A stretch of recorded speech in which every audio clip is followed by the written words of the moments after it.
செல்வோம் இறைவா, வாழ்வு தரும் வார்த்தை எல்லாம் உம்மிடமன்றோ உள்ளன.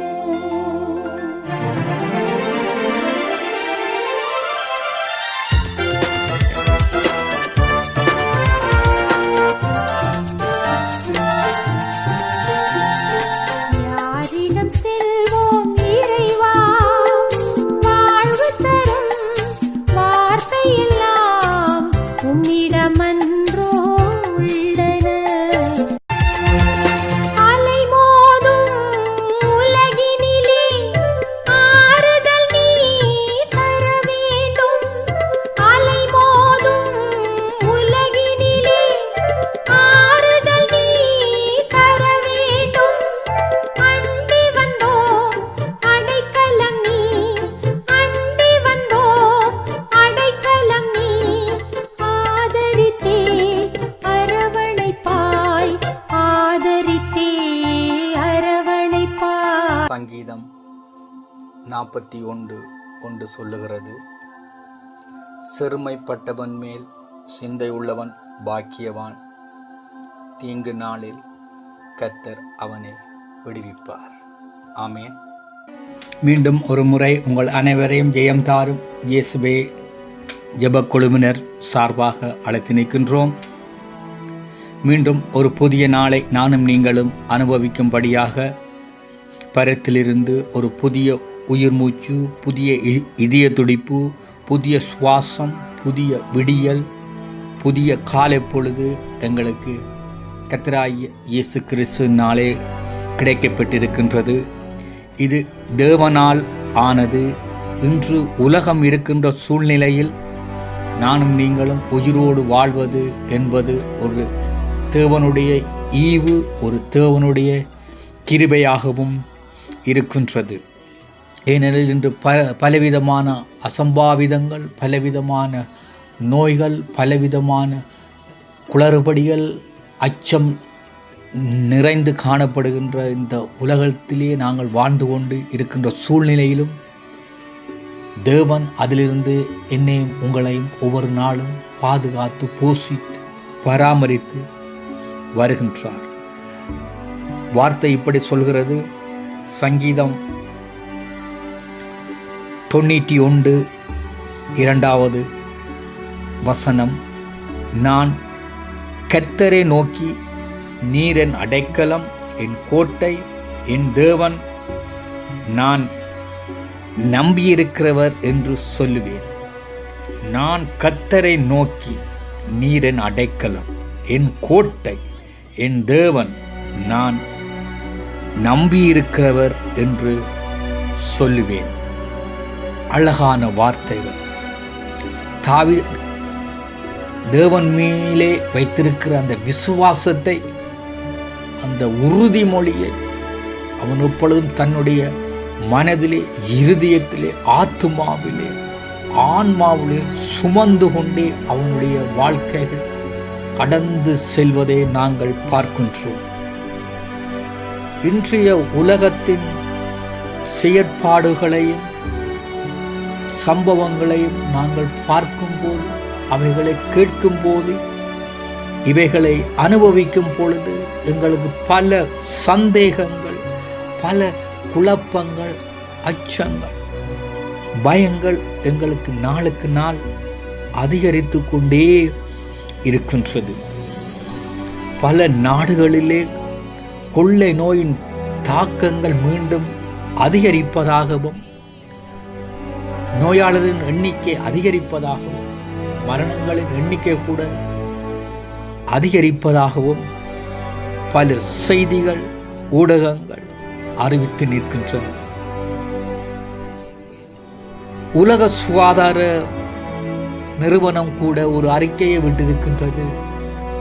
இனி வரும் மாதங்களிலே இந்த கொள்ளை நோயின் தாக்கங்கள் அதிகரிக்கும், அதனுடைய பாதிப்பு எப்படி இருக்கும் என்று எங்களுக்கு தெரியாதென்று அவர்கள் கூறி நிற்பதையும் அறிக்கை விட்டிருப்பதையும் நாங்கள் கேட்டிருப்போம், பார்த்திருப்போம், வாசித்து இருப்போம். அவர்கள் மக்களையும் உலக நாட்டு தலைவர்களையும் எச்சரித்திருக்கிறார்கள். கவனமாக இருக்கும்படி, பாதுகாப்பாக இருக்கும்படி, சுகாதார வழிமுறைகளை கடைபிடிக்கும்படியும் அவர்கள் வற்புறுத்தி இருக்கிறார்கள். இவைகளை எல்லாம் நாங்கள் பார்க்கும் பொழுது, கேட்கும் பொழுது, எவ்வளவு காலத்துக்குத்தான் ஒரு மனிதனாலே கஷ்டங்களை, மரணங்களை, நோய்களையும் பாதிப்புகளை சந்திக்க முடியும், அனுபவிக்க முடியும் என்ற சூழ்நிலைகள் மனிதர்களாகிய எங்களுக்கு, பலவீனர்களாகிய எங்களுக்கு எழத்தான் செய்யும், தோன்றத்தான் செய்யும், சிந்திக்கத்தான் செய்யும், அவைகளை பற்றி பேசத்தான் செய்யும். இவைகளை நாங்கள் ஒரு புறம் இந்த செய்திகளையும் இந்த சம்பவங்களையும் நாங்கள் ஒரு புறம் வைத்துவிட்டு, இவைகள் எங்களை பாதுகாக்காது, இவைகள் எங்களை வழிநடத்தாது, இவைகள் எங்களை முற்றுமுழுதான விடுதலை கொடுக்க முடியாது என்று இவைகளை நாங்கள் ஒரு பக்கம் வைத்துவிட்டு, நானும் நீங்களும் தாவீது சொன்னது போல, நான் கர்த்தரை நோக்கி, நீர் என் அடைக்கலம், என் கோட்டை, என் தேவன், நான் நம்பியிருக்கிறவர் என்று சொல்வது போல, நானும் நீங்களும் கர்த்தரை நோக்கி, கர்த்தரே, தேவனே, பிதாவே, நீரே என் அடைக்கலம், நீரே என் கோட்டை, உம்மை நம்பியிருக்கிறேன், உம்முடைய பாதுகாப்பை நம்பியிருக்கிறேன் தகப்பனே, உம்முடைய சுகத்தை, உம்முடைய பலத்தை நான் நம்பியிருக்கிறேன் ராஜா, உம்முடைய பாதத்தை கட்டிப்பிடிக்கிறேன் ராஜா. உலகம் ஒரு அபாயகரமான சூழ்நிலையிலே தொடர்ந்தும் இருக்கிறதை நாங்கள் பார்க்கும் பொழுது, தகப்பனே, உம்முடைய அடைக்கலத்தால் மட்டுமே, உம்முடைய கோட்டைக்குள் மட்டுமே எனக்கும் என்னுடைய ஆத்துமாவுக்கும் ஆன்மாவுக்கும் பாதுகாப்பு இருக்கின்றது என்பதை தகப்பனே நான் உணர்ந்து கொள்ளுகிறேன் என்று சொல்லி, தேவனை நாங்கள் சார்ந்திருக்கும் பொழுது, இதுவரையும் என்னையும் உங்களையும் பாதுகாத்த தேவன் இனியும் பாதுகாப்பதற்கு அவர் வல்லவராக இருக்கிறார். அவருடைய வல்லமைகள் குறைந்து போவதில்லை. தன்னை நோக்கி கூப்பிடுகிற யாவருக்கும் அவர் விடுதலை கொடுப்பதற்கு, பாதுகாப்பு கொடுப்பதற்கு அவர் எப்பொழுதும் ஆயத்தமாக இருக்கிற தேவன். நாங்கள் கர்த்தரையே சார்ந்திருக்கிறோம். உலகத்தின் செய்திகளும் சம்பவங்களும் சூழ்நிலைகளும் எங்களுடைய விசுவாசத்தை குலைக்கத்தான் செய்யும். விசுவாசத்திலே ஒரு அவநம்பிக்கையை ஏற்படுத்தத்தான் செய்யும்.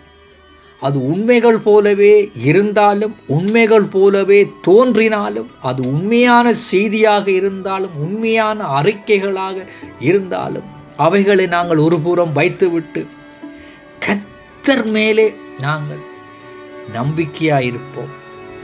கர்த்தரே, நீரே என் அடைக்கலம், நீரே என் கோட்டை, உண்மையே நம்பி இருக்கிறேன் ஐயா. இதுவரையும் உம்மாலே நாம் பாதுகாக்கப்பட்டேன், உம்மாலே நாம் வழிநடத்தப்பட்டேன். இனியும் நீர் என்னை பாதுகாப்பீர் என்ற அசையாத ஒரு விசுவாச ஒரு வாழ்க்கை எங்களுக்கு கடந்து வரும் பொழுது, இந்த உலகத்தின் சூழ்நிலைகளும், உலகத்தின் செய்திகளும், உலகத்தின் பயங்களும், உலகத்தின் சம்பவங்களும் எங்களை அணுகி விடாது. வேதம் சொல்றது, உனக்கு எதிரான ஆயுதம் வாய்க்காதே போகும், வாதை உன் கூடாரத்தை அணுகாது, தீமை உன்னை அணுகாது, என் சமூகம் உனக்கு முன்பாக செல்லும். தாவீது சொல்லுகிறார் 23வது சங்கீதத்திலே, நன்மையும் கிருமையும் என்னுடைய வாழ்நாள் முழுவதும் பின்தொடர்ந்து வருகின்றதை நான் அனுபவித்தேன், உணர்ந்தேன், கண்டு கொண்டேன் என்று தாவீது சொன்னார். நாங்கள் ஆண்டவரை நோக்கி மன்றாடுவோமாக. அன்பின் தகப்பனே, இந்த புதிய நாளுக்காக, புதிய விடியலுக்காக, புதிய காலை பொழுதுக்காக, புதிய இதய துடிப்புக்காக, புதிய சுவாசத்துக்காக, புதிய உயிர் மூச்சுக்காக தகப்பனே உமக்கு நன்றி செலுத்துவோம் ராஜா. இன்றைய காலத்தில் செய்திகள் எங்கள் விசுவாசத்தை சீர்குலைக்கின்றது ஆண்டவரே. சம்பவங்கள் எங்களை பயமுறுத்துகின்றது ஆண்டவரே. சந்தோஷமாக வாழாதபடி உலகத்தின் சூழ்நிலைகள் எங்களை நாளுக்கு நாள் நெருக்கிக் கொண்டே இருக்கிறது தகப்பனே. ஆனாலும் தகப்பனே, இவைகளில் இருந்து நீர் பாதுகாக்க வல்லவராக இருக்கின்றீர் என்பதை நான் அறிந்து கொள்ளும்படியாக தாவீது சொன்னது போல, நான் கர்த்தரை நோக்கி நீரே என் அடைக்கலம், என் கோட்டை, என் தேவன், நான் நம்பியிருக்கிறவர் சொல்வது போல தகப்பனே, நானும் தகப்பனே நீரே என் அடைக்கலம், நீரே என் கோட்டை, உம்மை நம்பியிருக்கிறேன் தகப்பனே. இதுவரையும் என்னை வழி நடத்தினவரே, இதுவரையும் என்னை பாதுகாத்தவரே, இனியும் என்னை நீர் பாதுகாப்பீர் என்று அசையாத விசுவாசம் கொண்டு இருக்கிறோம் ராஜா. உலகத்தின் காரியங்களும் உலகத்தின் சம்பவங்களும் தேவனுடைய அன்பிலிருந்து எங்களை பிரித்து விடாதபடி தகப்பனே, என் ஆத்துமாவை பொறுப்படும், என் ஆன்மாவை பொறுப்படும், என்னுடைய வாழ்க்கையை பொறுப்படும். இந்த உலகத்தின் அபாயகரமான சூழ்நிலைகள் உண்மையிலிருந்து என்னை பிரித்து விடாதபடி, உலகத்தின் சம்பவங்களுக்கு என்னுடைய கால்களை விழுத்து விடாதபடி தகப்பனே நீர் என்னை வழி நடத்தும் ஆண்டவரே. இந்த நாள் முழுதும் என்னோடு கூட இருந்து என்னுடைய தேவைகளை சந்திப்பதற்காக உமக்கு நன்றி செலுத்துகிறோம் ராஜா. இன்றைய நாள் முழுதும் நீர் எங்களோடு நடந்து வருவதற்காக உமக்கு நன்றி செலுத்துவோம் ராஜா. இந்த நாள் முழுதும் எங்களை போஷித்து பராமரித்து பாதுகாத்து வழிநடத்தி இதர தேவைகளை சந்தித்துக் கொண்டிருக்கிற தயவுக்காக தகப்பனே உமக்கு நன்றி செலுத்துவோம் ராஜா. உம்மால் மட்டுமே நான் பாதுகாக்கப்படுவேன் என்று இன்றைய நாளில் இந்த வார்த்தை ஊடாக மீண்டும் ஒரு முறை என்னை பலப்படுத்தி உம்முடைய கரங்களுக்குள்ளே வைத்து என்னையும் எங்களையும் வழிநடத்தி வருகிற தயவுக்காக தகப்பனே உமக்கு நன்றி செலுத்தி அனைத்தையும் முழு ஆன்மாவோடும் முழு பலத்தோடும் முழு சிந்தையோடும் உமக்கு அறிக்கை உம்முடைய பாதத்திலே ஒப்படைத்து நிற்கின்றோம் உங்கள் ஜீவனுள்ள நல்ல பிதாவே, ஆமேன். உலகத்தின் விண்ணப்பங்களுக்காக நாங்கள் வருவோமாக. குழந்தை பெற்றவர்களுக்காகவும் பாலூட்டும் தாய்மார்களுக்காகவும் கர்ப்பிணி தாய்மார்களுக்காகவும் சிறு குழந்தைகளுக்காகவும் சிறுவர்களுக்காகவும் வருவோமாக. இந்த கொள்ளை நோயின் தாக்கங்களினால் பல பாலூட்டும் தாய்மார்கள், குழந்தை பெற்றவர்கள், கர்ப்பிணி தாய்மார்கள் மிகுந்த சிரமப்படுகிறார்கள், மிகுந்த கஷ்டப்படுகிறார்கள். பொருளாதாரம் இல்லாமல், பணம் இல்லாமல், பிள்ளைகளுக்கு பால்மா வேண்டி கொடுப்பதற்கு கூட வழி இல்லாமல் எத்தனையோ வறிய குடும்பங்கள் இந்த உலகத்திலே வாடிக்கொண்டு இருக்கின்றன. மரணங்களை சந்தித்துக் கொண்டு இருக்கின்றார்கள், பலவீனம் அடைந்திருக்கிறார்கள். போஷாக்கு இல்லாமல் தாயும் சேயும் உடல் சோர்ந்த நிலையிலே இருக்கிறார்கள். அன்பின் தகப்பனே, இவர்களை நீங்கள் கண்ணோக்கி பாரும் ஆண்டவரே. பிரசவத்துக்கு கூட செல்ல முடியாத சூழ்நிலைகளிலே இன்று காலநிலைகள் இருக்கின்றபடியால் எத்தனையோ கர்ப்பிணி தாய்மார்கள் இடை வழியிலே குழந்தைகளை பெற்றெடுத்து மிகுந்த சிரமப்படுகிறார்கள் ஆண்டவரே, மிகுந்த வேதனைப்படுகிறார்கள். பாதுகாப்பற்ற இந்த சம்பவங்களால் எத்தனையோ கர்ப்பிணி தாய்மார்கள் உயிரிழந்து இருக்கின்றதை நாங்கள் பார்க்கின்றோம் ஆண்டவர். இவர்கள் மீது நீங்கள் இரக்கம் கொள்ளுங்க ஆண்டவரே. இவர்களுடைய தேவைகளை சந்தியுங்க ஆண்டவரே. அப்பா, பிள்ளைகள் பால் இல்லாமல் ஆண்டவரே, உடல் மெலிந்து உடல் சோர்வால் போஷாக்கின்மையால் அவர்கள் செயற்பட முடியாமல் வீடுகளுக்குள்ளே அடங்கி கிடப்பதை, பலவீனமாக இருக்கின்ற குழந்தைகள் எத்தனை ஆயிரம் ஆண்டவர். இவர்களை நாங்கள் பார்க்கும் பொழுது ஆண்டவர் மனம் உடைந்து போகிறோம் ஆண்டவர். அப்பா, இந்த கற்பிணி தாய்மார்கள் மீதும் குழந்தை பெற்றவர்கள் மீதும் பாலூட்டும் தாய்மார்கள் மீதும் இரக்கம் உண்டு. அவர்களுடைய குறைவுகளை எல்லாம் நிறைவாக்கி அவர்களுடைய தேவைகளை எல்லாம் சந்தித்து அவர்களை நீர் வழிநடத்துமாறும் பொறுப்பெடுக்குமாறும் அவர்கள் மேல் இரக்கம் கொண்டு அவர்களை பலப்படுத்துமாறும் சுகத்தை கொடுக்குமாறும் ஆரோக்கியத்தை கொடுக்குமாறும் வேண்டி இந்த விண்ணப்பத்தை உம்முடைய கரங்களிலே தந்துப்படுத்தி நிற்கின்றோம் ஜீவனுள்ள நல்ல பிதா. இரண்டாவது விண்ணப்பமாக சிறு குழந்தைகளுக்காகவும் சிறுவர்களுக்காகவும் வருகிறோம் ராஜா. அப்பா, இந்த கொள்ளை நோய் தாக்கங்களில் இருந்த ராஜா உம்முடைய சிறகுகளினாலே இவர்களை மூடிக்கொள்ளுங்க தகப்பனே. உலகத்திலே என்ன நடந்து கொண்டு இருக்கின்றது என்று தெரியாமல் அறியாமல் சிறு உள்ளங்கொண்ட பிள்ளைகளுக்கேற்ற வாழ்க்கை முறைகளையே வாழ்ந்து கொண்டு வருகிறார்கள். இவர்களுக்கு இந்த உலகத்திலே என்ன நடக்கின்றது என்று தெரியாத ஆண்டவரே, இவர்களுக்கு எது நன்மை எது தீன்மை என்று தெரியாத ஆண்டவரே, இவர்களை நீர் ஆசீர்வதியும் ஆண்டவர். போக்கிலும் வரத்திலும் இவர்களோடு கூட இருங்க ஆண்டவரே. இவர்களுடைய தேவைகளை சந்தியுங்க ஆண்டவர். ஆபத்துக்களில் இந்த பிள்ளைகள் விழுந்து விடாதபடியும் நோய் நிலைகளுக்குள்ளே இந்த பிள்ளைகள் விழுந்து விடாதபடியும் கொள்ளை நோய்கள் இவர்களை தாக்கி விடாதபடியும் ஆண்டவரை பாதிப்புகளை ஏற்படுத்தி விடாதபடி ஆண்டவரை உங்களுடைய கரங்களினாலே இந்த சிறு குழந்தைகளையும் சிறுவர்களையும் ஆண்டவரை பாதுகாத்து கொள்ளுங்க ஆண்டவர். பொறுப்பெடுங்க ஆண்டவர். இவர்கள் உள்ளே இருக்கும் பொழுதும் வெளியே போகும் பொழுதும் ஆண்டவரே உம்முடைய பிரசன்னம் இவர்களை பாதுகாக்கட்டும் ஆண்டவரே. உம்முடைய பிரசன்னம் இவர்களை வழி நடத்தட்டும் ஆண்டவரே. இவர்களோடு கூட இருக்குமாறு வேண்டி நிற்கிறோம் ஆண்டவரே. அப்பா, இந்த குழந்தைகளை பொறுப்படுங்க ராஜா. ஆபத்துக்களிலிருந்து விடுவித்து பாதுகாத்துக் கொள்ளுங்க ராஜா.